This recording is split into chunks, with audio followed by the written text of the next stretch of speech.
सभी को नमस्कार।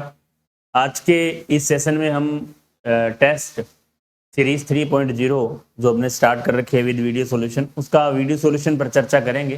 पेपर नंबर हमारा 2 रहा, दो नंबर जो पेपर हुआ उसका वीडियो सॉल्यूशन हम देखेंगे।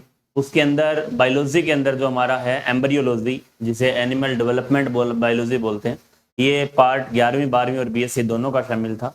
प्रयास किया कि हर एक टाइप का प्रश्न आपको दिया गया, जिस टॉपिक से जिस प्रकार के एग्जाम में प्रश्न पूछे जाते हैं।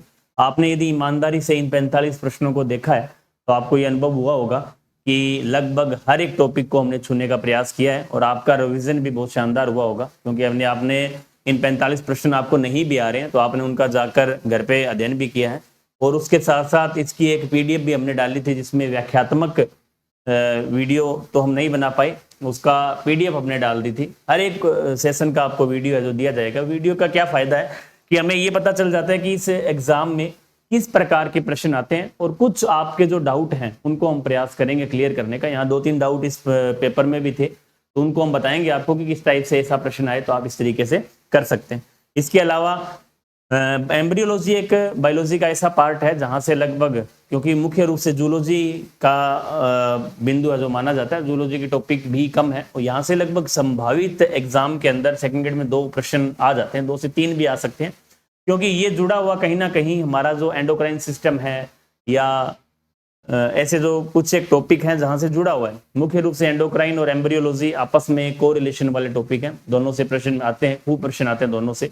तो यहाँ से हम देखेंगे कि कहाँ से किस प्रकार के प्रश्न आ सकते हैं। आपने यदि इसका अच्छे से अध्ययन किया है तो जरूर आपने आपके जो नोट्स हैं या राजस्थान बोर्ड की जो बुक है, एलन की सीट्स हैं, जहाँ से भी आपको उचित लगे आप वहाँ से इनको पढ़ सकते हैं। इस प्रकार के प्रश्न आपको एग्जाम में देखने को मिलेंगे। अगला जो हमारा टॉपिक है इकोलॉजी का है, इसके बाद जिसका टेस्ट अगले संडे को रहना है, उसके अंतर्गत हमने आपको इकोलॉजी वाला जो पार्ट है 11वीं 12वीं की जो हमारी बुक है, 11वीं की बुक है, उसमें दे रखा है इकोलॉजी के बारे में, तो उतना आप पढ़ लेते हैं तो पर्याप्त है।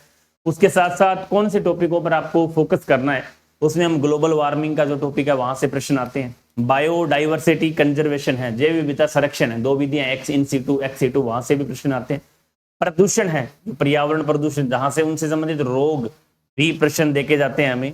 इसके अलावा अन्य क्रियाएं हैं, जहां से एक सारणी 11वीं क्लास के अंदर दी गई है, तो कमेंसेलिज्म, इस टाइप से आपसे ये कोरिलेशन वाले संबंध जो है, प्लस प्लस प्लस माइनस, या किस प्रकार से दोनों आपस में को रिलेशन रखते हैं, संबंध रखते हैं, वो सारणी 11वीं की बुक में दे रखी है, वहां से भी एक आधा प्रश्न पूछ लिया जाता है।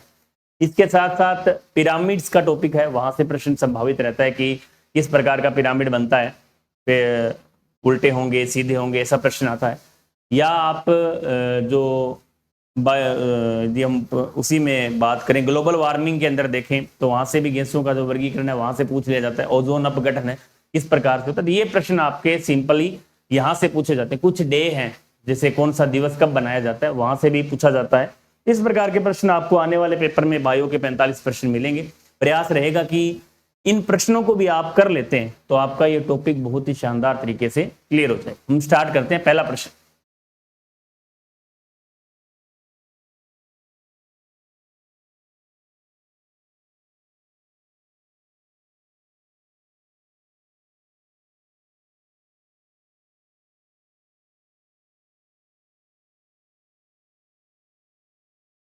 पहला प्रश्न है, विदलन का नियम जिसके अनुसार विदलन की दर पित्तक की मात्रा के विलोमानुपाती होती है। मतलब व्युत्क्रमानुपाती, विलोमानुपाती का मतलब होता है व्युत्क्रमानुपाती होता है। पित्त संबंधित सभी नियम हैं जो आपके क्या है, विदलन से क्लीवेज से संबंधित है।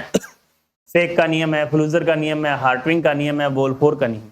अब किस वैज्ञानिक ने यह बताया कि विदलन की जो दर है वो विलोमानुपाती होगी पित्तक के, मतलब जहां पित्तक अधिक होगा वहां विदलन कम होगा। ये हमें पता है कि विदलन वही होता है अंडे के अंदर, विदलन आगे हम टाइप बढ़ेंगे विदलन की, विदलन उस भाग में होता है जिस भाग में पित्तक की मात्रा क्या होती है, कम होती है। जैसे हम डिस्कोइडल पढ़ते हैं या हम सुपरफिशियल पढ़ते हैं, वो नाम क्यों दिए गए हैं, वो इसीलिए दिए गए हैं। जैसे डिस्कोइडल की बात करें तो डिस्क के आकार का कोशिका द्रव्य रहेगा और कोशिका द्रव्य वाले भाग में क्या होते हैं, विदलन होते हैं। अब बाकी जो भाग है ये पार्ट क्या रहेगा, खाली रहेगा, क्योंकि यहाँ क्या भरा हुआ है, पित्तक भरा हुआ है। तो पित्तक की मात्रा किसके व्युत्क्रमानुपाती होगी, विदलन की दर के व्युत्क्रमानुपाती होगी। यदि पित्तक ज्यादा होगा तो विदलन कम होगा, पित्तक यदि अंडे में कम होगा तो विदलन क्या होगा, ज्यादा होगा। इस प्रकार का जो वर्गीकरण था वो किस वैज्ञानिक ने दिया, ये हमने आपको टेस्ट के अंदर दिया था, जिसमें सेक का नियम है, फ्लूजर का नियम है। बोल्फोर एक वैज्ञानिक थे जिन्होंने ये बताया कि विदलन की जो दर है वो पित्तक की मात्रा के क्या होती है, व्युत्क्रमानुपाती होती है। तो ये आपको ध्यान में रखना है। इसके अलावा हार्टविंग का भी है, सेक का नियम भी है, फ्लूजर का नियम भी है। जैसे ब्लास्टोमीर जो बनते हैं विदलन के अंदर वो एक दूसरे के क्या होंगे, समकोण पर होंगे, 90 डिग्री पे होंगे। इस प्रकार का वर्गीकरण भी इन्होंने बताया। तो ये सभी नियम आपको ध्यान में रखने, हालांकि इसकी व्याख्या मैंने आपको बताई थी। जो अन्य नियम है इनमें सबसे महत्वपूर्ण हमारा है बोल्फोर का नियम, ये आपको ध्यान में रखना है। अगला जो हमारा प्रश्न है इसकी व्याख्या भी हमने इसके नीचे दे रखी है, आप देख सकते हैं। प्रश्न नंबर था हमारा 106 नंबर। अब देखो इसमें 4 नंबर इसकी व्याख्या हम देखें।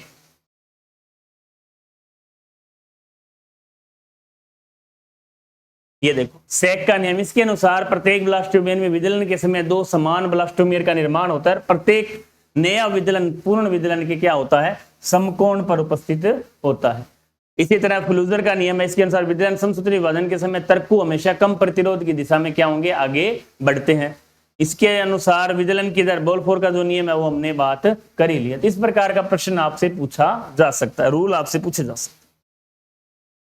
अंडाणु और शुक्राणु की सतह पर, अंडाणु और शुक्राणु की सतह पर स्थित होते हैं। अब देखो प्रश्न कह रहा है कि अंडाणु और शुक्राणु की सतह पर क्या स्थित होते हैं। थोड़ा सा प्रश्न को हमने घुमाया है कि अंडाणु और शुक्राणु की सतह पर कौन से जो प्रोटीन है, विशेष प्रोटीन पाए जाते हैं, उनको क्या कहते हैं। अलग अलग वैज्ञानिक है, जैसे बेलेंसिकी है,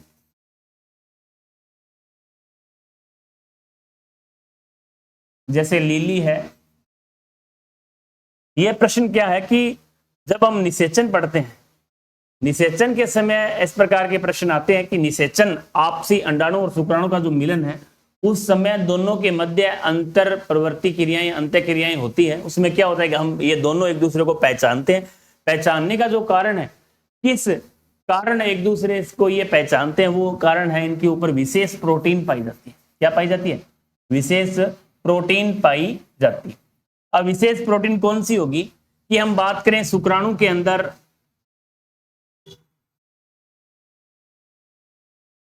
एंटी फर्टिलाइजिन, एंटी फर्टिलाइजिन, और अंडाणु के ऊपर पाई जाती है फर्टिलाइजिन।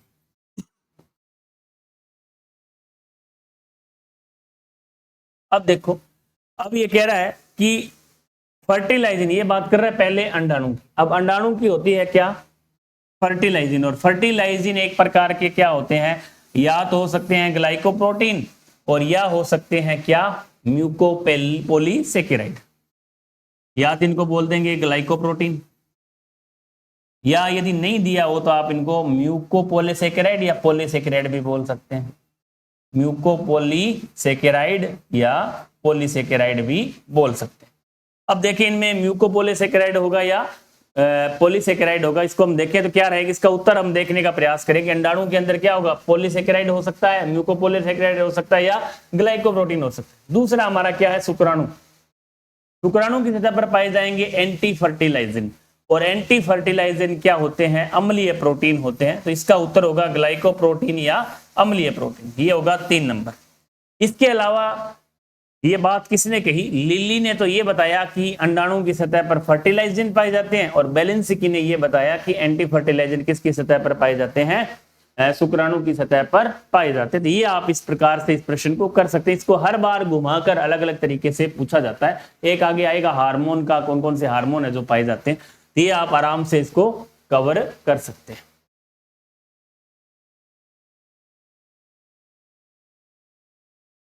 अगला प्रश्न है, देखो कुछ इसकी व्याख्या भी की गई है कि लिली के अनुसार फर्टिलाइजर नामक ग्लाइकोप्रोटीन और एसिड म्यूकोपॉलीसेकेराइड होता है। बेलेंस्की के अनुसार शुक्राणु की सतह पर क्या पाया जाता है, एंटी फर्टिलाइजिन प्रोटीन पाया जाता है।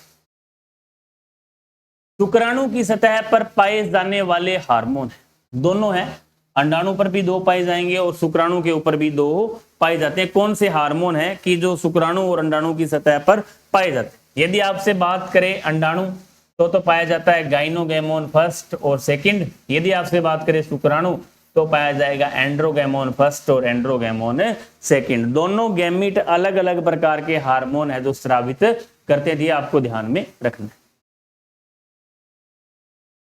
सतही अंशभंजी विदलन पाया जाता है, थोड़ा सा इसको समझना आपने होगा, क्योंकि विदलन वाला जो टॉपिक है, यहाँ हम जो प्रकार हैं, विदलन के तल हैं, विदलन के प्रतिरूप हैं, विदलन के प्रकार हैं, बड़ा टॉपिक है, प्रश्न 101% विदलन में से आता है।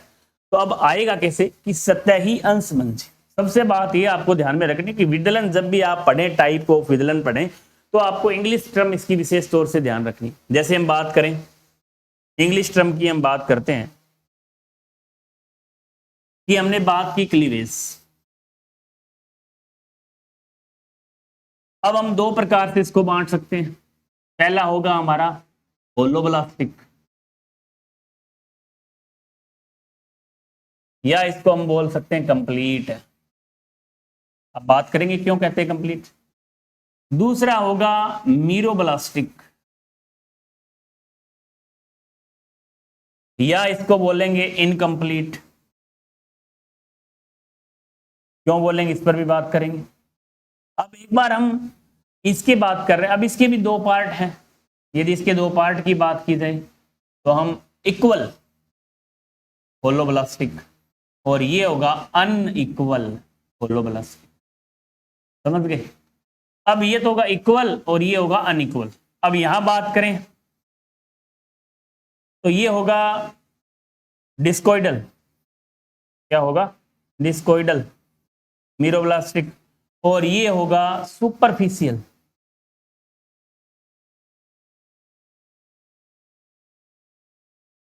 जिसे सतही भी कहते हैं, सतही। अब देखें इसको थोड़ा सा हम समझें कि सबसे पहले तो क्लीवेज के प्रकार हमें याद रखने की दो प्रकार होते हैं। एक तो हमारा होता है होलोब्लास्टिक जिसको कंप्लीट बोलते हैं, एक होता है मीरोब्लास्टिक जिसे इनकम्प्लीट बोलते हैं। हिंदी टर्म भी देखें, कंप्लीट का मतलब होता है पूर्ण भंजी, क्या होगा पूर्ण भंजी, और ये हमारा क्या होगा अंशभंजी। सबसे पहले आपको ये फ्लो डायग्राम ध्यान में रखना। हम क्या है कि डायरेक्ट थ्योरी पढ़ते हैं तो ये चीजें आपस में कंफ्यूज हो जाते हैं भी है क्या, और यहां से प्रश्न आप मान के चलो ग्रेड सेकंड के अंदर आने वाली जो परीक्षा है, फर्स्ट ग्रेड हो चाहे सेकंड ग्रेड हो, वहां से आपको प्रश्न है जो देखने को 101% मिलेगा। अब पूर्ण भंजी की बात करें, होलोब्लास्टिक की बात करें, इसे कंप्लीट क्यों कहते हैं। कंप्लीट का मतलब है कि इस प्रकार के अंडों में पूरा विदलन होगा, पूरा अंडा विदलन होगा पूरे अंडे में, इसलिए ये क्या है कंप्लीट है। और क्यों होगा, क्यों भी ये जिनमें पाया जाता है वहां पित्तक की मात्रा कम होती है। कैसे, ये या तो पाया जाएगा अपित्त की अंडों में एलेसिथल, या पाया जाएगा सूक्ष्म पित्त की अंडों में जिसे बोलेंगे माइक्रोलेसिथल, तो इसलिए इसको क्या बोलेंगे कंप्लीट। ये जो हमारा है वो पाया जाएगा मध्य पित्त की अंडों में या उच्च पित्त की, जो अधिक पित्तक वाले होते हैं मैक्रोलेसिथल जिन्हें मेगालेसिथल एग बोलते हैं, उनमें पाया जाता है। तो ये क्या होगा इनकम्प्लीट, मतलब अपूर्ण होगा। अपूर्ण होगा या अंशभंजी इसको बोलेंगे। क्यों होगा, क्योंकि यहाँ पूरे अंडे में विदलन नहीं होगा, या तो होगा सतह पर होगा या किसी डिस्क के अंदर होगा, इसलिए इसको क्या बोलते हैं इनकम्प्लीट या मीरोब्लास्ट। अब इसमें बात करें हम दो प्रकार के होते हैं, डिस्कोइडल और सुपरफिशियल। अब डिस्कोइडल का मतलब है कि विदलन डिस्क के रूप में होता है, इसलिए इसको डिस्कोइडल बोलते हैं कि डिस्क के रूप में।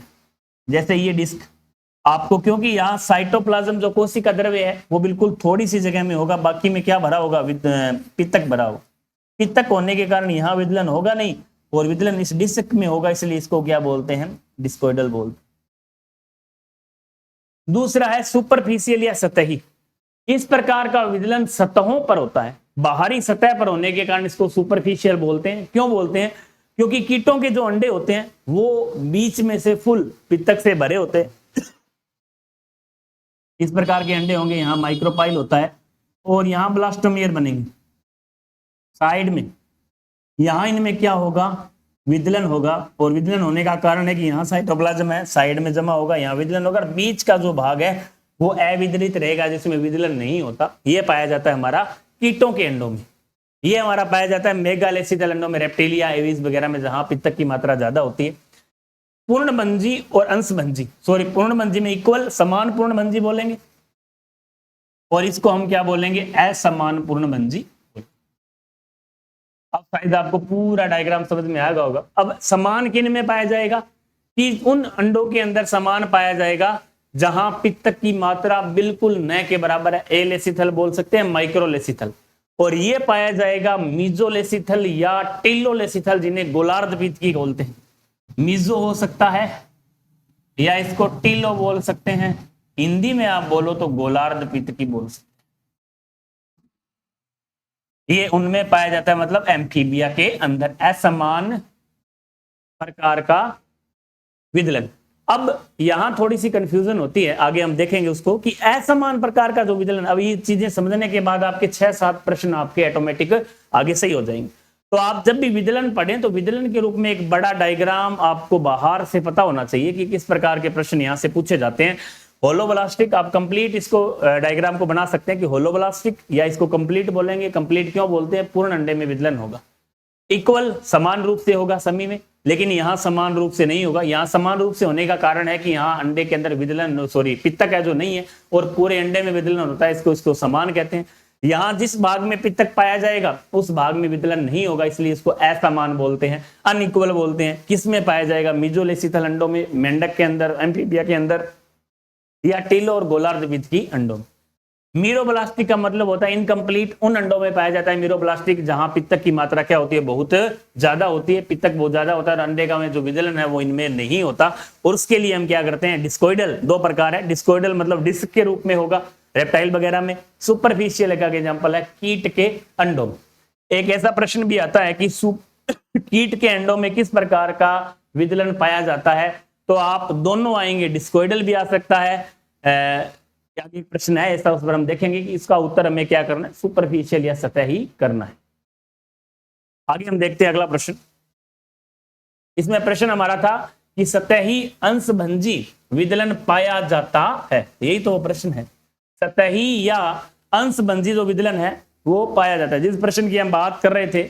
अब यहां देखो कंफ्यूजन होता है कि अति पित्त की अंडे आएगा या केंद्रक पित्त की अंडे आएगा। अब हमारा यहां आएगा केंद्रक पित्त की अंडे, क्योंकि यह नाम दिया हुआ है सतही अंशभंजी विदलन, मतलब सुपरफिशियल मीरोब्लास्टिक। हालांकि सुपरफिशियल होता किसमें, अतिपित्त की अंडों में होता है, लेकिन जब केंद्रक पित्त की आपके ऑप्शन में है तो इसका उत्तर अतिपित्त की नहीं होगा, इसका उत्तर होगा केंद्रक पित्त की, सेंट्रोलेसिथल अंडों में, इंग्लिश में बोलते हैं सेंट्रोलेसिथल एग। अगला, ये विदलन हमने इसको बता भी रखा है, कोरोना रेडिएटा उदाहरण है। अब प्रश्न आया कि कोरोना रेडिएटा उदाहरण है, अब इसकी की व्याख्या हमने आपको बता रखी है पूर्ण रूप से। कोरोना रेडिएटा है, जोना पेल्यूसुडा है, कोरियोन है, या सेल कोट है, सेल है, इस प्रकार की जो अंड झिल्लियां हैं, अंडे के चारों तरफ पाई जाती है, अलग अलग जंतुओं में अलग अलग पाई जाती है। 3 प्रकार का वर्गीकरण इनका, अंड के बाहर पाई जाने वाली झिल्लियों को क्या कहते हैं, अंड झिल्लियां कहते हैं, और ये 3 प्रकार की होती है। पहली प्राथमिक अंड झिल्ली जो खुद अंडा स्रावित करेगा, दूसरी द्वितीयक अंड झिल्ली जो अंडाशय द्वारा स्रावित होती है, तीसरी अंड झिल्ली जो गर्भाशय या अंडवाहिनी द्वारा स्रावित होती है। तीनों अंड झिल्लियां हैं, उनके उदाहरण आपको ध्यान में रखने। तो हम इसका व्याख्या यदि देखें, इसका जो सही उत्तर है, कोरोना रेडिएटा हमारी द्वितीयक अंड झिल्ली का उदाहरण है। प्राथमिक अंड झिल्ली में आती है जोना रेडिएटा और जोना पेल्यूसिडा। अब देखते हैं इसकी व्याख्या भी है। देखो, झिल्लियों का अंडाणु के चारों ओर झिल्लियां पाई जाती है, जिन्हें अंड झिल्लियां कहते हैं। 3 प्रकार की होती है प्राथमिक अंड झिल्ली, ये देखो एग्जांपल वेरी इंपॉर्टेंट है। वाइटेलाइन झिल्ली आपकी प्राथमिक अंड झिल्ली का उदाहरण है, जोना पेल्यूसिडा भी प्राथमिक अंड झिल्ली है, और जोना रेडिएटा भी आपकी क्या है, प्राथमिक अंड झिल्ली। द्वितीयक अंड झिल्ली का स्रावण होता है किसके द्वारा, अंडाशय द्वारा। कोरोना रेडिएटा जिसको बोले या कोरियोन बोले, ये इसका उदाहरण है, कोरोना रेडिएटा या कोरियोन। ये हमने इनसे पूछा है कि कोरोना रेडिएटा किसका उदाहरण है, द्वितीयक अंड झिल्ली का। तृतीयक अंड झिल्ली हमारा कौन स्रावित करेगा, गर्भाशय अंडवाहिनी द्वारा, जो जेलिकोट या सेल इसको कहते हैं। इस प्रकार के प्रश्न भी कई बार एग्जाम में आते हैं।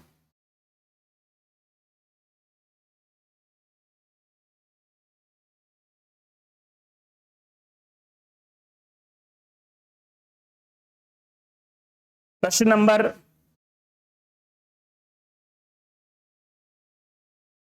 110 के बाद प्रश्न नंबर 111 की डायरेक्ट व्याख्या यहां दे रखी है। 111 नंबर प्रश्न हमारा कह रहा है कि नॉन क्लिडोइक अंडे पाए जाते हैं। ये प्रश्न नंबर 111 है।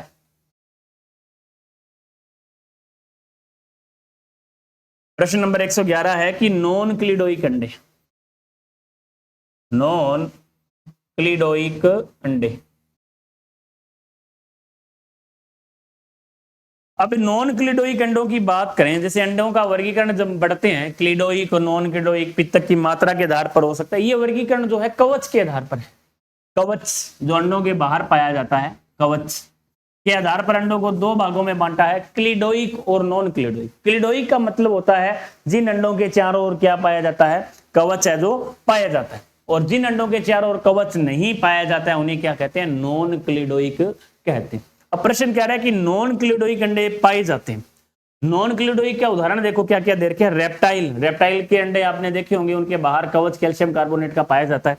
पक्षियों के अंडों की चारों ओर भी कैल्शियम कार्बोनेट का जो कवच है पाया जाता है। इसी तरह कीट के अंडे भी बाहर से कवर्ड होते हैं, लेकिन स्तनियों के जो अंडे होते हैं, स्तनधारियों के, वो बाहर से किसी भी प्रकार का कवच उनमें नहीं पाया जाता, इसलिए उन्हें नॉन क्लिडोइक अंडे कहते हैं। इंग्लिश टर्म इसलिए दी गई है कि ज्यादातर एग्जाम में इंग्लिश टर्म, खासतौर से एम्ब्रियोलॉजी की कुछ पार्ट्स हैं जहां आपको अंग्रेजी टर्म यूज करनी है, ताकि आप उसमें कंफ्यूज ना हो। यदि आप हिंदी टर्म यूज करेंगे तो आपको आधी एम्ब्रियोलॉजी समझ नहीं आएगी। अगला प्रश्न, अब इसका वर्गीकरण हमने दिया है, पीछे आप व्याख्या में देख सकते हैं। क्लिडोइक अंडे, जिन अंडों के चारों ओर कठोर कवच पाया जाता है उन्हें क्या कहते हैं, क्लिडोइक अंडे कहते हैं। इनमें सूखने से बचाता है, जंतु स्थलीय आवास में पाए जाते हैं, इनके अंडे सूख ना जाए इसलिए उनके बाहर कवच पाया जाता है। कीट है, पक्षी है, रेप्टाइल के अंडे। नॉन क्लिडोइक, जिन अंडों के चारों ओर कठोर कवच अनुपस्थित होता है, उन अंडों में पानी में जो अंडे देते हैं, जैसे मेंढक का अंडा भी नॉन क्लिडोइक है, और मानव का अंडा भी क्या है, मानव या मेमेलिया का जो अंडा है वो भी नॉन क्लिडोइक है। मेमेलिया में बहुत से अंडे देने वाले प्राणी भी हैं, तो वो किस में आएंगे, स्तनधारी नॉन क्लिडोइक के अंदर। शुक्राणु नौका क्या है, बहुत इंपॉर्टेंट है। स्पर्म बोट का निर्माण टिड्डों में, चींटियों में।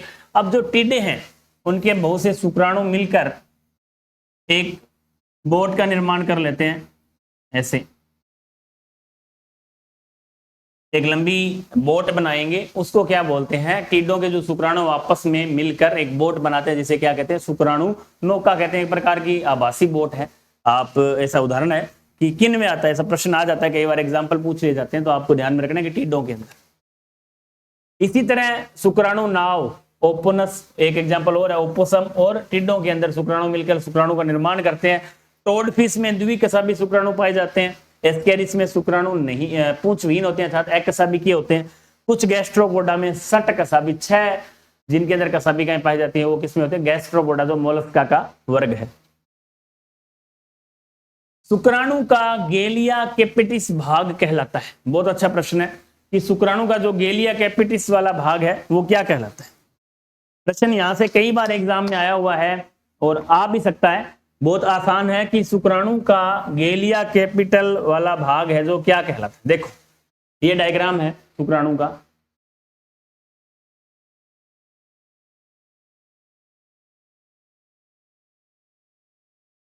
अब देखो आप इसको पूरा समझने का प्रयास करें। यहां से कई प्रश्न आते हैं, अभी हमारे कई प्रश्न यहां से सही होंगे।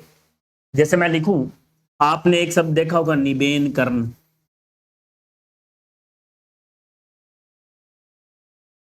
जैन सन वल्य, एक ही बात है, मेन चेट, समीपस्थ तारककाय, दूरस्थ तारककाय, प्लाज्मा मेम्ब्रेन, एक्रोसोम, ये सारे संबंधित क्या है हमारे, यहां से प्रश्न सही हो। अब हमारा सबसे पहले करते हैं गेलिया कैपिटिस क्या है। गेलिया जो कैपिटिस है वो हमारा जैसे एक्रोसोम, ये रहा हमारा एक्रोसोम, इसके चारों ओर जो झिल्लियां पाई जाती हैं, उन झिल्लियों को और उन एक्रोसोम को मिलाकर क्या कहेंगे, गेलिया कैपिटिस कहेंगे। गेलिया कैपिटिस इसको बोलते हैं, इन झिल्लियों को मिलाकर क्या बोलते हैं, गेलिया कैपिटिस बोलते हैं। इसके अलावा जो इसका शुरू वाला जो भाग है, 3 भाग होते हैं, हेड भाग, मध्य भाग और पुच्छ भाग। पूंछ भाग में केवल पूंछ, मध्य भाग इसका बहुत इंपॉर्टेंट है कि मध्य भाग में माइटोकॉन्ड्रिया पाए जाते हैं। माइटोकॉन्ड्रिया इसको क्या देते हैं, ऊर्जा प्रदान करते हैं। और माइटोकॉन्ड्रिया बाहर इकट्ठे होकर एक संरचना बनाते हैं। माइटोकॉन्ड्रिया एक इस जो बीच की ये जो रिंग है, ये जो पार्ट है इसका शुक्राणु का बीच वाला, इसके चारों ओर माइटोकॉन्ड्रिया एक रिंग नुमा संरचना बनाकर एक विशेष संरचना बनाते हैं जिसे हम निबेन कर्ण या जेन्सन वलय कहते हैं। और यहाँ जेन्सन वलय के लिए हम ऐसा भी शब्द यूज करते हैं कि जो दूरस्थ तारकाय है वो यहाँ से नीचे की तरफ पूंछ साइड में इन ऊपरी संरचनाओं को माइटोकॉन्ड्रिया वगैरह को नीचे जाने से रोकता है। इसके साथ साथ मेनचेट जो इस माइटोकॉन्ड्रिया के साथ इस झिल्ली के साथ एक कोशिका द्रव्य पाया जा रहा है उसको हम क्या कहते हैं, मेनचेट कहते हैं। ये प्रश्न यहाँ से एग्जाम में कई बार पूछ लिए जाते थे। ये स्ट्रक्चर ऑफ स्पर्मेटोजेनेसिस जब हम पढ़ते हैं आगे हम देखेंगे कि स्पर्मेटोजेनेसिस को दो भागों में बांटा गया है मुख्य रूप से। पहला जो पार्ट उसको बोलते हैं स्पर्मेटोसाइटोजेनेसिस, आगे हम पढ़ेंगे।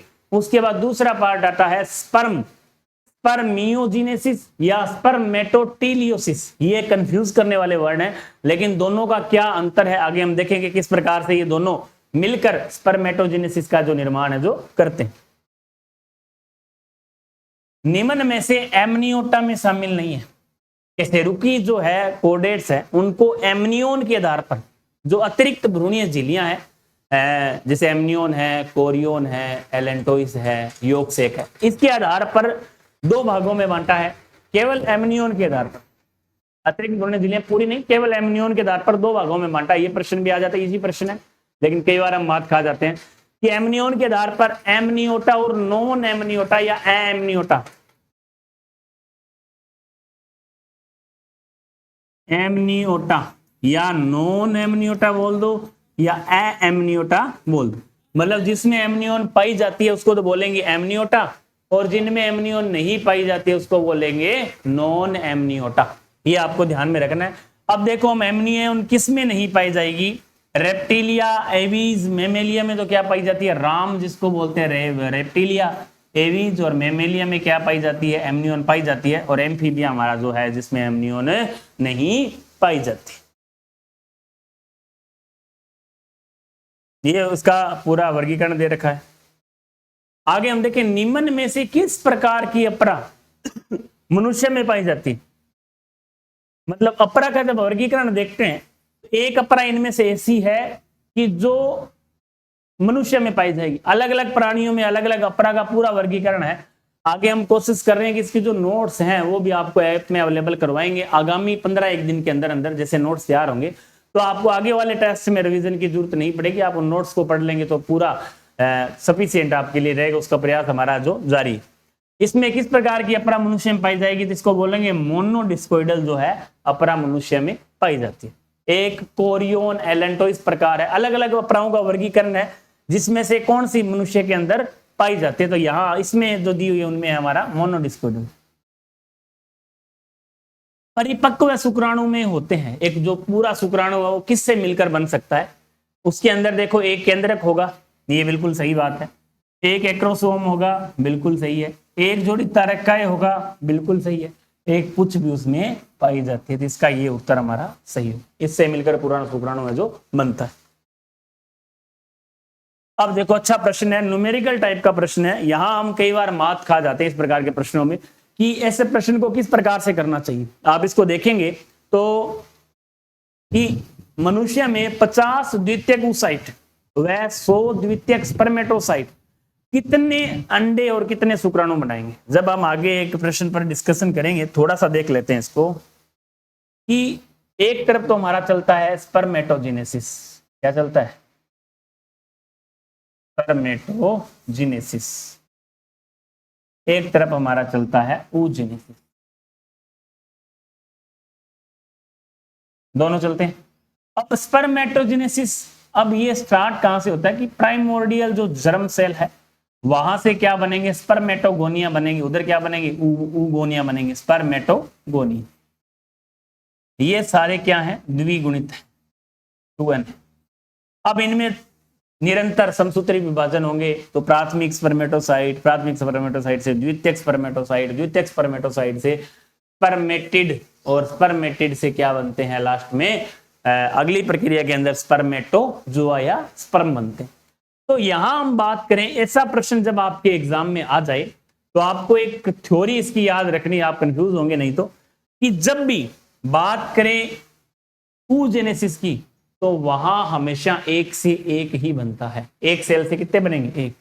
अब चाहे 50 दे, चाहे 1000 दे, चाहे 500 दे, चाहे 200, तो संख्या कितनी रहेगी? सेम रहेगी। इसके लिए आपको कॉमन चीज ये ध्यान रखें कि जितनी संख्या दी हुई है उतनी ही उत्तर में आएगी। इसके लिए क्या है, इसमें यदि बात करें वो प्राइमरी स्पर्मेटोसाइट की, तो आपको क्या करना है? एक से कितने बनेंगे? 2 बनेंगे। प्राइमरी से कितने बन रहे हैं? 2, और 2 कितने बनेंगे आगे? सेकेंडरी से। तो प्राइमरी से यदि बात करें तो कुल मिलाकर प्राइमरी से कितने हो गए? 1 से 4, और सेकेंडरी से कितने हो गए? 2। सेकेंडरी से केवल 2 होंगे, और प्राइमरी की यदि बात करें तो 4 से गुणा आपको करना। जैसे वो बात करें 50 प्राइमरी स्पर्मेटोसाइट है तो इसका उत्तर हो जाएगा 200, और उस साइड 50 की कितनी रहेगी? 50 रहेगी। यदि ये 50 द्वितीयक स्पर्मेटोसाइट है तो इसका उत्तर हो जाएगा क्या? 100। 2 गुणा करना है। प्राथमिक की बात करें तो 4 गुणा, द्वितीय की बात करें तो 2। अब हमारे प्रश्न को हम देखते हैं। मनुष्य में 50 द्वितीयक oocyte है तो ये तो हमारा क्या रहेगा? 50 ही रहेगा। अब 100 द्वितीयक स्पर्मेटोसाइट की ये बात कर रहा है, प्राथमिक की करता है तो 100 के कितने हो जाते हैं? 400। द्वितीय की बात कर रहा है तो 100 से कितने होंगे? 200। तो 50 तो अंडे बनेंगे और 200 क्या बनेंगे?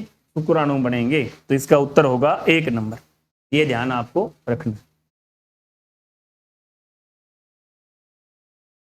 फर्टिलाइजिन स्त्रावित होता है। फर्टिलाइजिन आपको पता है अंडों से, एंटी फर्टिलाइजिन किससे होता है? शुक्राणु से। दोनों ही परिपक्व अंडे और परिपक्व शुक्राणु से स्रावित, अपरिपक्व अंडों से और अपरिपक्व शुक्राणु से स्रावित होंगे। परिपक्व होने के बाद नहीं। फर्टिलाइजिन निषेचन के दौरान स्रावित होने वाला पदार्थ है। निषेचन जब होता है उस समय स्रावित होता है, तो उस समय अंडा क्या होता है? अपरिपक्व ही होता है। ये आपको ध्यान में रखना कि अपरिपक्व अंडों द्वारा फर्टिलाइजिन का स्रावण होता है। निषेचन से पहले की घटनाएं हैं। निषेचन के दौरान क्या हो जाता है? अंडा परिपक्व हो जाता है। थोड़ा सा पहले अपरिपक्व अंडे ही इसको बोलेंगे। हाइल्यूरोनिडेज जो हमारा एंजाइम है, स्पर्म लाइसिन इसको बोलते हैं। ये एक प्रकार से शुक्राणु के जो एक्रोसोम वाला पार्ट है उसके अंदर पाया जाता है, क्योंकि यदि दोनों पार्ट ये आ रहे हैं तो हमारा ज्यादा सही उत्तर क्या होगा? एक्रोसोम होगा। एक्रोसोम हमारा जो ज्यादा सही उत्तर होगा। क्यों पाया जाता है? क्योंकि ये जब एक्रोसोम शुक्राणु के क्या है, आगे वाला पार्ट है, यहां होगा, क्योंकि सबसे पहले अंडे के संपर्क में कौन आएगा? ये वाला पार्ट आएगा। तो यहां दोनों संपर्क में आएंगे तो हमें क्या मिलेगा? इसके अंदर दोनों के संपर्क में आते ही यहाँ शुक्राणु है जो इसकी क्रिया होगी इसके साथ, और ये भाग है जो इसको गलाने का काम करेगा, इसकी जो झिल्लियां उसको खत्म करेगा और इसके अंदर प्रवेश कर जाएगा। तो ये जल अपघटित एक एंजाइम स्रावित करता है हाइल्यूरोनिडेज, जो उसको गलाने का काम करता है और उसके अंदर प्रवेश करता है। इसका उत्तर होगा एक्रोसोम। किस भ्रूणीय अवस्था के दौरान 3 जर्म स्तर ectoderm, endoderm, mesoderm, ectoderm, mesoderm, endoderm कब बनते हैं? जब हम गैस्ट्रुला अवस्था में जाते हैं। मेंढक में विदलन पाया जाता है। बहुत अच्छा प्रश्न है कि मेंढक में किस प्रकार का विदलन है जो पाया जाता है। ये हम बात पहले कर चुके हैं, अब एक बार और समझ लेंगे, वो चीज आपको याद हो जाएगी कि मेंढक के अंदर हमने देखा कि विदलन 2 प्रकार का था। एक तो था होलोब्लास्टिक, एक क्या था? मीरोब्लास्टिक। अब होलोब्लास्टिक भी 2 प्रकार का था, इक्वल और अनइक्वल। इधर भी क्या था? 2 प्रकार का था, सुपरफिशियल, और इधर क्या था? डिस्कोइडल। अब देखो मेंढक में विदलन। अब मेंढक में हमें यह पता है कि होगा तो होलोब्लास्टिक, ये कन्फर्म है, क्योंकि इतना ज्यादा पितक नहीं है कि उसको हम किस में डाल दें? मीरोब्लास्टिक में डाल दें। अब असमान और समान की बात करें तो असमान तो केवल अपित्तकीय और सूक्ष्म पीत की अंडों में होता है, जबकि मेंढक का अंडा क्या है, मध्य पीत की है, टीलोलेसिथल है या गोलार्ध पीत की, इसलिए इसको क्या बोलेंगे, पूर्णभंजी होगा और असमान होगा। ऐसा प्रश्न कई बार एग्जाम में आ चुका है।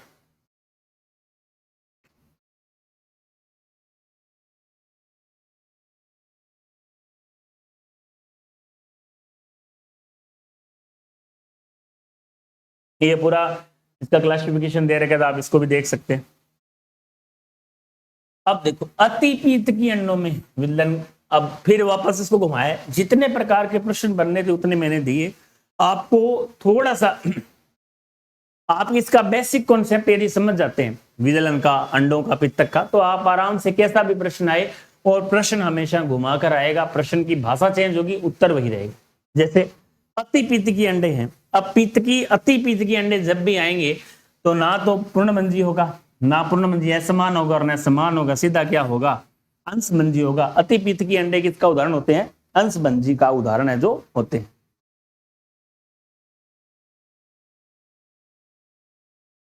भ्रूण की कौन सी झिल्ली सर्वप्रथम मादा के रुधिर के संपर्क में आती, क्योंकि सबसे पहली झिल्ली कौन सी हमारी, एमनियोन, तो यही सबसे पहले मादा के संपर्क में आएगी, रुधिर के संपर्क में आएगी, इसीलिए इसका नाम क्या रखा गया है, एमनियोन है जो रखा गया है, ब्लड से रिलेटेड। अब यहां झिल्लियों के प्रकार है कि सेरुकी प्राणियों में कुछ वर्ग रेप्टिलिया, मेमिलिया में कोरक, जो कोरक होता है ब्लास्टुला है, वो किसके रूप में पाया जाता है, चरम के रूप में पाया जाता है, इसलिए इसे कोरक चरम कहते हैं, ब्लास्टोड्रम कहते हैं। कोरक चरम बिंब रूपी होती है और चरम का मध्य भाग भ्रूण के निर्माण करता है, जबकि सेंस जो परिधीय भाग है वह किसी भी भ्रूण के निर्माण में भाग नहीं लेता।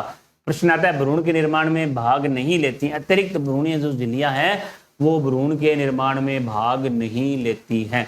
अतिरिक्त भ्रूणीय झिल्लियां के लिए क्या कथन सही है क्या नहीं है, अतिरिक्त भ्रूणीय जो झिल्लियां हैं वो क्या बाहरी भाग है, ये भ्रूण के निर्माण में भाग नहीं लेगा। 4 प्रकार की होती है, पहली एमनियोन, दूसरी है योग से, तीसरी है कोरियोन, चौथी है एलेंटोइस। तो ये आपको इस तरीके से इसका उत्तर करना। इनफॉर्मोसोम का निर्माण कहां होता है, इनफॉर्मोसोम्स होते हैं जो मैसेंजर आरएनए और प्रोटीन से मिलकर बनते हैं। अंड जनन की जो वर्दी प्रवस्था है उस दौरान इसका निर्माण होता है, अंड जनन की वर्दी प्रवस्था के दौरान है जो इनका निर्माण होता है। जैसे वाइटेलोजिनेसिस जो क्रिया है, पित्तक जनन, कुछ परिवर्तन भी होते हैं, तो ये काफी लंबी प्रवस्था होती है। अंड जनन की जो वर्दी प्रवस्था है सबसे लंबी होती है, क्यों होती है, इसमें बहुत सी क्रियाएं यहाँ होती हैं, तो आपको ये ध्यान में रखना। कई बार ये प्रश्न आया भी हुआ है कि किस प्रकार की क्रियाएं इसमें होती हैं, तो आप हमेशा अंड जनन की जो वृद्धि प्रवस्था है उसमें बहुत से परिवर्तन होते हैं, प्री वाइटेलोजेनेसिस है, वाइटेलोजेनेसिस है, केंद्रक में परिवर्तन है, बहुत से परिवर्तन, इसलिए इस प्रवस्था को क्या है, लंबा चला जाता है, थोड़ी सी लंबी रहती है ये। स्पर्मेटोजेनेसिस में होता है, स्पर्मेटोसाइटोजेनेसिस में होता है। अच्छा प्रश्न, इसका भी एक कॉन्सेप्ट है, थोड़ा समझ लेते हैं कि कंफ्यूज हो जाते हैं इसमें हम कैसे। 2 क्रियाएं हैं, हम बात करते हैं स्पर्मेटोजेनेसिस की, शुक्र जनन।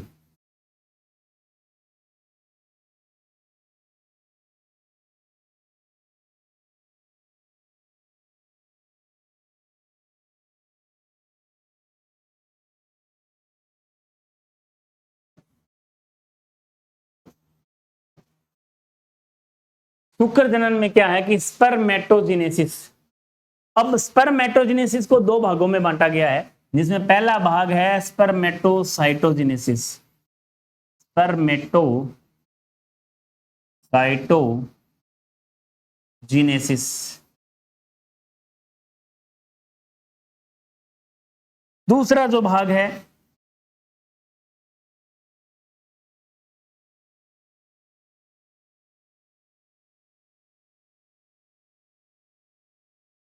स्पर्मियोजेनेसिस या स्पर्मेटोटीलियोसिस।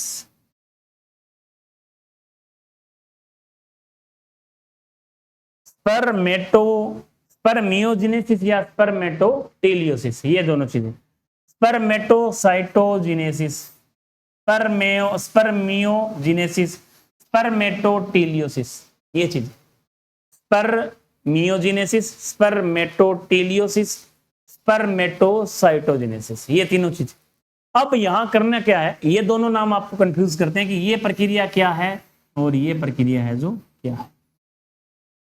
अब शुक्राणु बनने से पहले की प्रक्रिया और शुक्राणु बनने के बाद की प्रक्रिया, ये दोनों प्रक्रियाएं अलग अलग हैं। अब ये प्रश्न क्या कह रहा है कि स्पर्मेटोजेनेसिस में होता है, क्या होता है स्पर्मेटोसाइटोजेनेसिस में, तो जब जर्म सेल या प्राइमोर्डियल जर्म सेल जिसको बोलते हैं, वहां से स्पर्मेटिड का जो निर्माण है वो निर्माण क्या कहलाएगा हमारा, स्पर्मेटोसाइटोजेनेसिस। और स्पर्मेटिड से स्पर्मेटोजोआ या शुक्राणु स्पर्मेटोजोआ की जो प्रक्रिया है वो क्या कहलाएगी हमारी, स्पर्मियोजेनेसिस या स्पर्मियोटीलियोसिस। ये दोनों क्रियाएं हमारी क्या कहलाएंगी, ये कहलाएंगी स्पर्मेटोजोआ का जो निर्माण है इसके अंतर्गत आएगी। इसमें आपको कंफ्यूज नहीं होना है।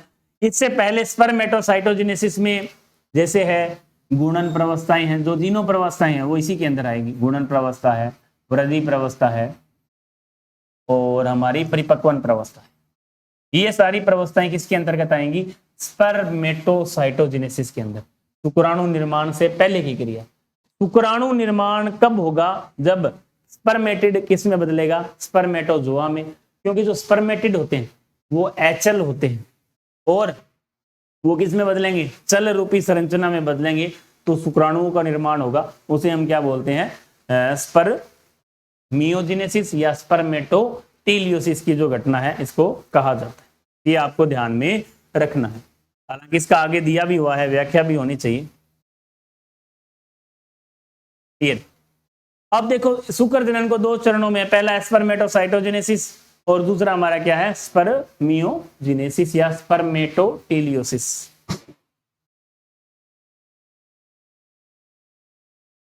पोलर काय का निर्माण होता है। पोलर काय हमें पता है केवल अंड जनन के अंदर बनती है। पोलर बॉडी जब द्वितीयक अर्धसूत्री विभाजन होता है, द्वितीयक परिपक्वन विभाजन होता है, उस समय पोलर बॉडी का जो निर्माण है होता है। शुक्र जनन की प्रवस्थाओं का सही क्रम है। अब सबसे पहले क्या बनते हैं, स्पर्मेटोगोनिया बनते हैं जो 2-1 होते हैं। स्पर्मेटोसाइट में भी प्राथमिक स्पर्मेटोसाइट क्या होंगे, 2-1 होंगे। सबसे पहले बनेंगे प्राथमिक स्पर्मेटोसाइट, फिर बनेंगे द्वितीयक स्पर्मेटोसाइट, ये सारे क्या होते हैं फिर एन। ये आपको ध्यान में रखना। स्पर्मेटोगोनिया, स्पर्मेटोसाइट, स्पर्मेटिड और स्पर्म, वहां oogonia, oocyte, oocyte और अंडा, इस तरह से दोनों की इनका जो क्रम है वो भी पूछ लिया जाता है। शुक्राणु के प्रवेश से अंडाणु में होने वाला परिवर्तन। शुक्राणु जब अंडे में प्रवेश करता है तो क्या परिवर्तन होगा, तो उसमें द्वितीयक अर्धसूत्री विभाजन प्रारंभ हो जाता है। अब प्रश्न आता है कि निषेचन पूर्ण नहीं होता है, निषेचन में टाइम लगता है, काफी लंबी प्रक्रिया।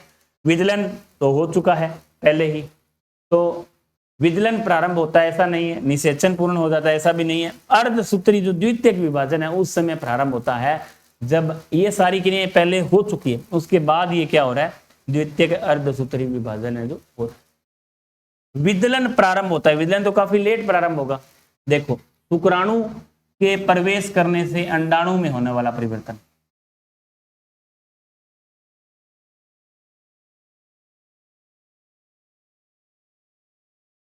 जैसे इसमें प्रवेश करेगा तो प्राथमिक अर्धसूत्री विभाजन तो हो चुका है, हमारा क्या चल रहा है, oogenesis की क्रिया चल रही है। oogenesis में हम कहां तक पहुंच चुके हैं, प्रथम अर्धसूत्री विभाजन हो चुका है, पहला जो है समान अर्धसूत्री विभाजन है वो हो चुका है। उसके बाद क्या होगा, द्वितीय अर्धसूत्री विभाजन होगा, फिर निषेचन होगा और फिर क्या होता है, विदलन की क्रिया जो होती है। एक्रोसोम का निर्माण किस प्रक्रिया में होता है, फिर घुमाया है प्रश्न वही, ऑप्शन वही, सारा कुछ वही। अब एक्रोसोम का निर्माण स्पर्मेटोजेनेसिस में तो नहीं होगा,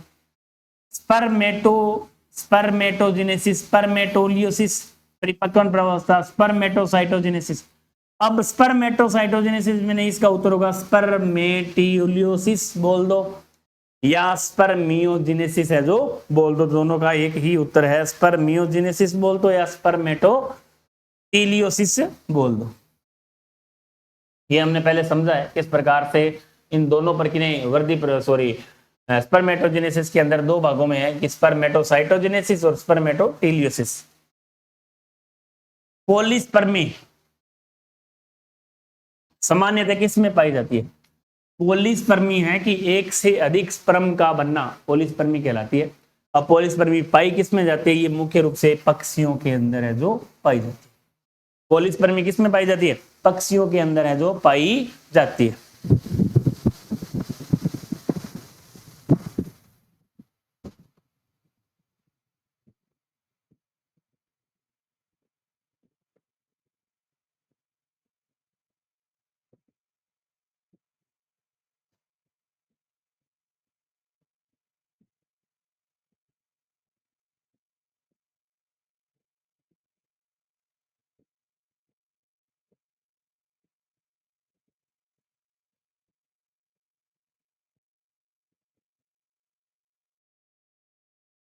अगला प्रश्न है, सुमेलित कीजिए। बहुत आसान सा प्रश्न था कि एमनियोन है, कोरियोन है, पित्तकोस है, एलेंटोइस है, इनका सामने इनके कार्य दे रखे थे। एमनियोन का जो कार्य होता है वो हमारा क्या होता है? सुरक्षा कार्य। कोरियोन का श्वसन का, पित्तकोश पोषण का और एलेंटोइस उत्सर्जन का। तो ज्यादा सही प्रश्न, अब इसमें कंफ्यूज हो जाते हैं कि कई बुक्स में पूरा विस्तार से नहीं दे रखा है कि किस प्रकार से इनको करना है, लेकिन यदि हम सही तरीके से इसको देखें तो इसका उत्तर यही होगा। अलग अलग कार्य इनके डिसाइड हैं, तो इसका होगा 1 2 3 4, 1 2 3 और 4। निम्न में से कौन सी संरचना अगुणित है? अच्छा प्रश्न है। अब आपको अगुणित का पता कैसे चलेगा कि अगुणित है? अब हम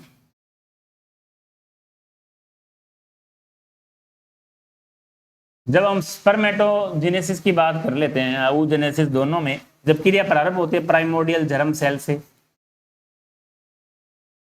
स्पर्मेटोगोनिया बनेंगे।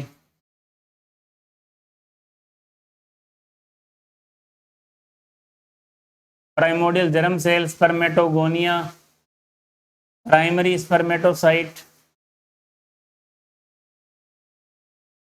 और क्या बनेगा?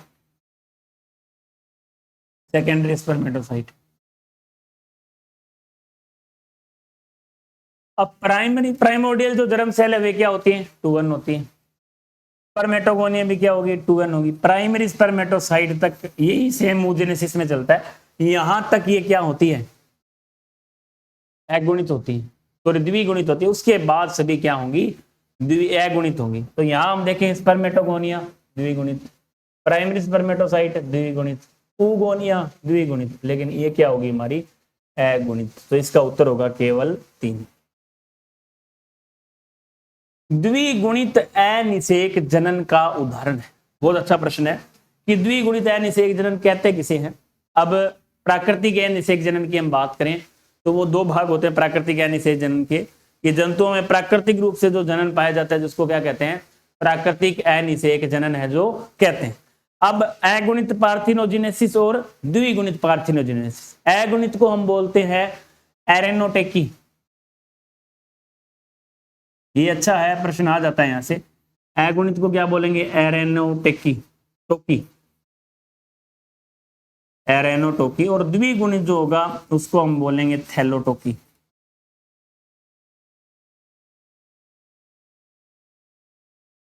तो ये आपको दोनों ध्यान में रखना। अब इनके एग्जांपल यहां पूछा है कि अगुणित होता क्या है कि इसमें अंडे मियोसिस द्वारा बनते हैं। द्विगुणित में अंडे क्या होंगे? अंडों में अर्धसूत्री विभाजन नहीं होगा। यहाँ तो अंडे क्या बनेंगे? अगुणित के अंदर मियोसिस द्वारा बनेंगे और अंडे क्या होंगे? अगुणित होंगे। जबकि द्विगुणित में क्या है? अंडे बिना अर्धसूत्री विभाजन के बनते और अंडे क्या होते हैं? द्विगुणित होते हैं। तो ये दोनों में अंतर है। यहाँ मियोसिस की क्रिया क्या होगी? होगी। अगुणित जो है वहां अंडों में क्या होगा? मियोसिस होगा और अंडे क्या होंगे? अगुणित होंगे। मियोसिस होते ही अगुणित होगा। और वहां द्विगुणित में क्या होंगे? अंडों में मियोसिस नहीं होता, तो अंडे क्या होंगे? द्विगुणित। इसका उदाहरण है हमारा छिपकली लेसर्टा सेक्सिकोला के अंदर क्या पाया जाता है? थैलोटोकी पाई जाती है। व्याख्या भी आगे की हुई है। कौन सा हार्मोन अप्रा द्वारा स्रावित होता है? ह्यूमन कोरियोनिक गोनेडोट्रोपिन भी अपराग स्रावित करती है, एस्ट्रोजन भी अपराग स्रावित करती है, प्रोजेस्टेरोन भी अपराग स्रावित करती है, रिलैक्सेन भी अपरा जो स्रावित करती है। 1 2 3 4 सभी हार्मोन अपरा द्वारा स्रावित होते हैं, तो ये आपको ध्यान में रखना है।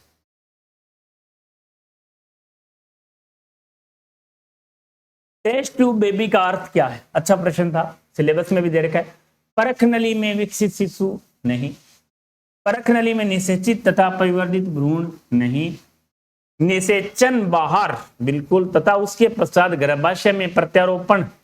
निषेचन बाहर हो गया, उसके बाद क्या कर दिया, गर्भाशय में क्या हो गया, प्रतिरोपण हो गया। तो ये बिल्कुल हमारा क्या है, सही लग रहा है। अगला भी देख लेते हैं। अंड का निषेचन मादा के जनन तंत्र के अंदर होता है, बिल्कुल नहीं होता। और तथा अंड निषेचित को बाहर निकालकर परख नली में वृद्धि रखा जाता है, ऐसा नहीं। निषेचन उसका बाहर होगा और उसके बाद गर्भाशय में इसको बाहर निषेचन परख नली में करवा लेंगे अंडे और शुक्राणु का, उसके बाद उसको क्या करेंगे, गर्भाशय में प्रत्यारोपित कर देंगे और बच्चे का जन्म हो जाएगा। निम्न में से कौन सी अतिरिक्त जुली अपरा के निर्माण में भाग नहीं लेती है? अपरा के निर्माण में एमनियोन जो है वो भाग नहीं लेती है। बाकी ये सभी अपरा, जब हम पढ़ते हैं अपरा का वर्गीकरण अतिरिक्त भ्रूणीय झिल्लियों के आधार पर, तो कोरियोन, एलेंटोइस, कोरियोन, योगसैक अपरा, एलेंटोइस अपरा, इस प्रकार की अपराएं आपने पढ़ती हैं। लेकिन कभी एमनियोन अपरा का आपने नाम नहीं सुना होगा, तो ये आप में भाग नहीं लेती। अच्छा प्रश्न देख सकते हैं। निबेनकरण का निर्माण होता है। निबेनकरण आपको पता है शुक्राणु के माइटोकॉन्ड्रिया में बनते हैं। मध्य भाग जो है शुक्राणु का, उसके अंदर माइटोकॉन्ड्रिया एक निश्चित संरचना बनाते हैं जिसे निबेनकरण है जो कहते हैं, जो ऊर्जा का काम है करते हैं।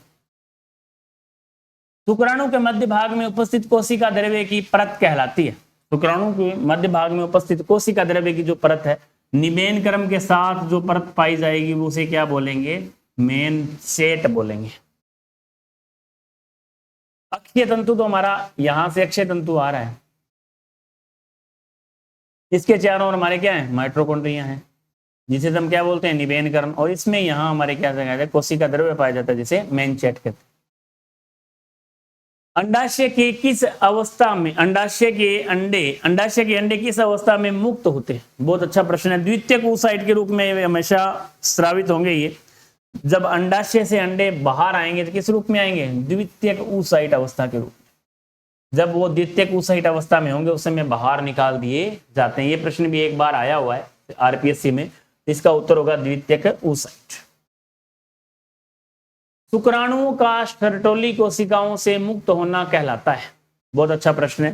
देखो 3-4 टर्म है, ये आपको ध्यान में रखनी है। शुक्राणुओं का सर्टोली कोशिका से बाहर आना कहलाता है स्पर्मिएशन। शुक्राणु का वर्षण से बाहर आना क्या कहलाता है, स्पर्मेशन। शुक्राणु का सर्टोली कोशिकाओं से बाहर आना क्या कहलाएगा, स्पर्मिएशन। अलग अलग इनकी कई बार परिभाषा भी पूछ ली जाती है कि सर्टोली कोशिकाएं से बाहर आना क्या कहलाता है, स्पर्मिएशन कहलाता है। जर्मिनल वेसल है जो क्या होता है कि अंडे का जो केंद्रक है, अंडे का जो केंद्रक है जिसको क्या बोलते हैं, जर्मिनल वेसिकल बोलते हैं। स्पेशल शब्द है, अच्छा प्रश्न है, सेकंड ग्रेड के लिए उपयुक्त है, आ सकता है कि अंडे का केंद्रक क्या कहलाता है, जर्मिनल वेसिकल कहलाता है।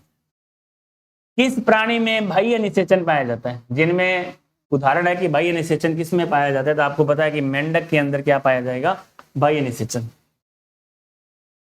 शुक्र जनन के समय सबसे लंबी प्रवस्था होती है। अच्छा प्रश्न है, थोड़ा सा आपको भी परेशान किया है, काफी इस पर डाउट आए कि शुक्र जनन के समय, ये ध्यान में रखना आपको कि शुक्र जनन के समय हमेशा परिपक्वन प्रवस्था ही लंबी होगी।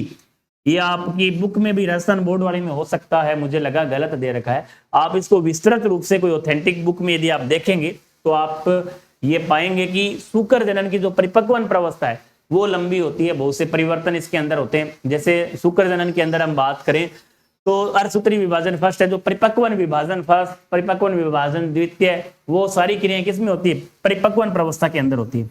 इसलिए ये अवस्था क्या मानी जाती है, लंबी मानी जाती है। जबकि यही हम बात करें अंड जनन के अंदर,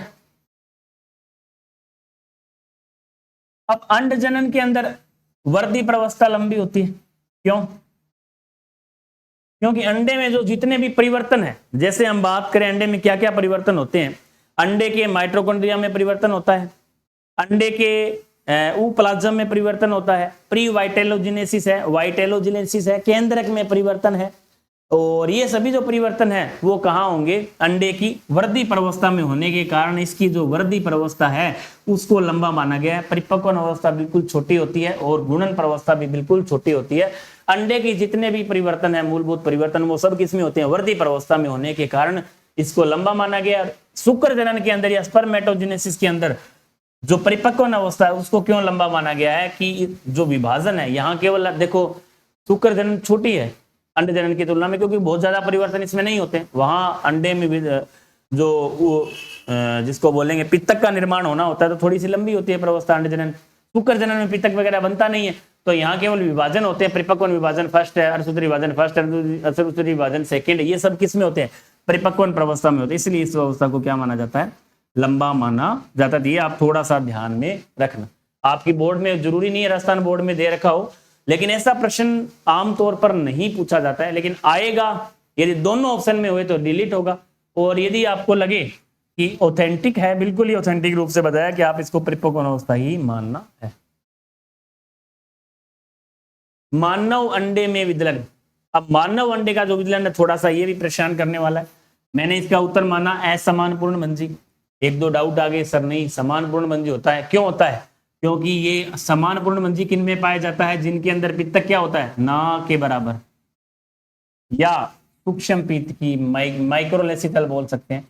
तो बिल्कुल सही है कि सूक्ष्म पीत की अंडा मानव का है, अपीत की भी है, तो इसको क्या होना चाहिए, समान पूर्णभंजी होना चाहिए।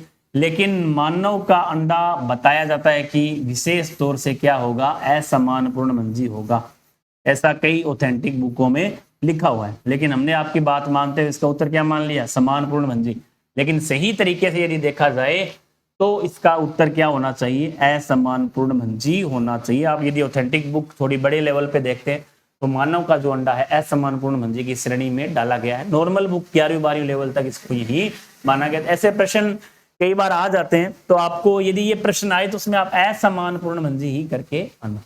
ठीक है, ये दो प्रश्नों में डाउट थे, बाकी सब ठीक था। पूरा पेपर आपको अच्छे से किया है, क्योंकि ऐसे प्रश्न डालने में जरूरी है, क्योंकि कई बार प्रश्न पूछे हुए हैं, आ जाते हैं तो वहां आप कहोगे सर ने तो बताया ही नहीं। तो इस प्रकार के प्रश्न कई बार पहले आए हुए हैं, आगे भी आ सकते हैं, तो आपको थोड़ा ध्यान में रखना।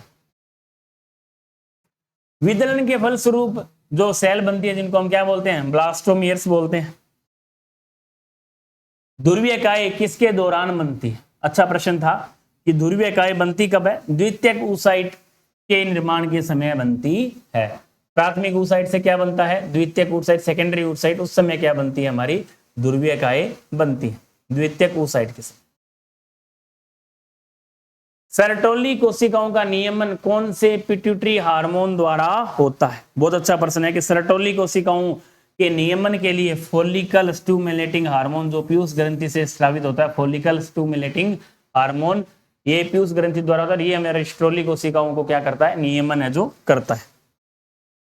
गैस्ट्रुला अवस्था के दौरान बनने वाली गुहा सब जानते हैं, आर्केंट्रोन बोलते हैं जिसको, आर्केंट्रोन।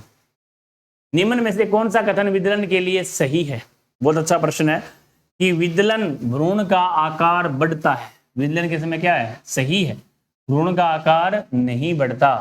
भ्रूण का आकार क्यों नहीं बढ़ेगा, क्योंकि विदलन इसके अंदर होंगे ना कि इसके बाहर, अंदर वाली कोशिकाओं में विभाजन होता है। कोशिकाओं का आकार घटता है, बिल्कुल गलत बात है। कोशिकाओं का आकार सही है, कोशिकाओं का आकार कम होगा, क्योंकि जैसे विदलन होगा तो ये कोशिकाएं क्या है, छोटी होती जाएंगी और छोटी होगी, आकार क्या है इनका, घटता जाएगा। कोशिकाओं का आकार बढ़ता है, बिल्कुल नहीं बढ़ता। भ्रूण का आकार घटता है, कोई परिवर्तन नहीं होता भ्रूण के आकार में, भ्रूण जितना है उतना ही रहेगा, केवल उसकी कोशिकाओं में परिवर्तन होता है। कोशिकाओं का आकार क्या होता है, घटता है। ये विदलन पर संबंधित पूरा वर्गीकरण जो दे रखा है, क्या क्या इसमें अनुपस्थित होता है, G1 प्रवस्था, G2 प्रवस्था, S फेज, या किस प्रकार से होता है, इसको आप पढ़ सकते हैं। किस अंडे में माइक्रोपाइल पाया जाता है? माइक्रोपाइल एक छेद है, छिद्र है। कीट के जो अंडे होते हैं उनमें विशेष तौर से इस प्रकार से संरचनाएं हैं जो पाई जाती है, जिसको माइक्रोपाइल बोलते हैं। केंद्रक पीत की अंडों में। ये हमारे थे 45 प्रश्न बायो के। हमने अच्छे तरीके से इसको समझा और अच्छे तरीके से किया। आगे वाले टेस्ट में भी आप अच्छे से तैयारी करें ताकि आगे वाले टेस्ट में आप रिवीजन कर सकें। इसके बाद हमारे रिवीजन का एक मौका आपको और मिलेगा, जिसमें सभी 5 यूनिटों को मिलाकर छठा हमारा जो रिवीजन टेस्ट रहेगा, तो उसमें एक बार आपका रिवीजन और हो जाए। उद्देश्य यही है कि एक ऑब्जेक्टिव सिलेबस हम पूरा करवा रहे हैं आपको। पूरा ऑब्जेक्टिव सिलेबस काफी मुश्किल होता है कि सब्जेक्टिव की तुलना में ऑब्जेक्टिव प्रश्न बनाकर उसका जो पूरा विस्तृत वर्णन करना, और उसको हम एक नई तरीका है कि आप ऑब्जेक्टिव सिलेबस किस प्रकार से कर सकते हैं। तो इससे आपको काफी फायदा हो भी रहा है, क्योंकि पूरा ऑब्जेक्टिव पोर्शन आपका हल हो रहा है, आपको पता भी चल रहा है किस प्रकार के प्रश्न आते हैं। यदि आप थ्योरी भी पढ़ें तो इससे आपको ये पता चल पाएगा कि वास्तव में हमारी थ्योरी कैसी चल रही। तो आगे के वीडियो में मुलाकात करेंगे, तब तक के लिए जय हिंद, जय भारत, जय राजस्थान।